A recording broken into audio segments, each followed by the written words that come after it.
So you're starting keto, and life is great. All the bacon, eggs, keto chow is keeping you full and happy. And then suddenly, it's not so great.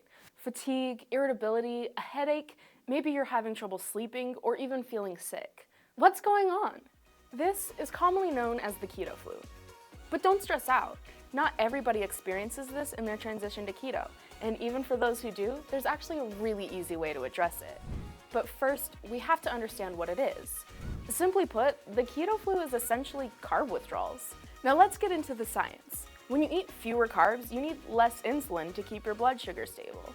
Side note, this is what makes keto so great for diabetics. But that isn't the only job that insulin does.